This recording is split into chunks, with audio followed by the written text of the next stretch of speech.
Imbis na huminto sa Comelec checkpoint, mabilis na umiwas ang dalawang lalaking sakay ng motorsiklo sa barangay Tungco, San Jose del Monte, Bulacan kahapon. Uy, pasaway oh! Ang mga pulis, hinabol ang mga tumakas na motorista. Nauwi ito sa engkwentro pagdating nila sa madilim na kalsada sa Benjamin Village sa barangay Graceville.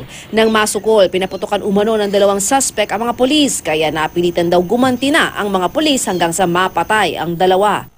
Ang tsuri natin, dahil may kargada sila, nag-elude ng arrest, ayaw nila magpa-aresto or malaman na meron silang dalang baril.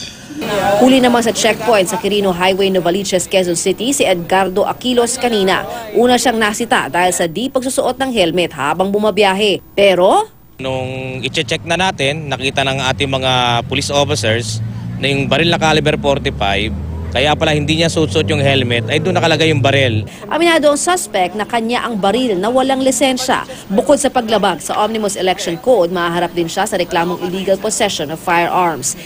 Ikalawang araw na ngayon ng election period para sa 2019 midterm elections na gagawin sa Mayo. Para masiguro ang ligtas, payapa at malinis na eleksyon, ipinatupad ang nationwide Comelec checkpoint operations at election gun ban. Malaking tulong daw ang checkpoint sa kampanya kontra loose firearms. Makakasuhan ng paglabag sa Omnibus Election Code ang sinumang mauhulihan ng baril, patalim o anumang deadly weapon.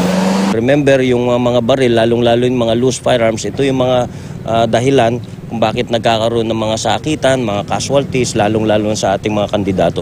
Magtatagal hanggang June 12 ang gun ban. As of 12 midnight last night, we have conducted an accumulated 4,447 checkpoint operations, resulting in the arrest of 25 persons and the confiscation of 27 firearms, 168 rounds of ammunition, 7 bladed weapons, 22 gun replica, 70 sachets of suspected shabu, and 2 glass pipe with suspected marijuana. Paalala ng PNP, kahit may lisensya ang baril, dapat pa rin mag-apply ng exemption sa Comelec ang may-ari nito. Kaugnay naman ng checkpoint, sinabi ng PNP na plain view doctrine ang pinaiiral nila. Ibig sabihin, visual search lang ang pwedeng gawin. They cannot compel the motorist to open the trunk of their car, no? Or they cannot compel the motorist to alight from the car. There are two instances when searches could be done, no? If they exhibit natural reactions and they appear to be suspicious, and second, if there is a confidential information that the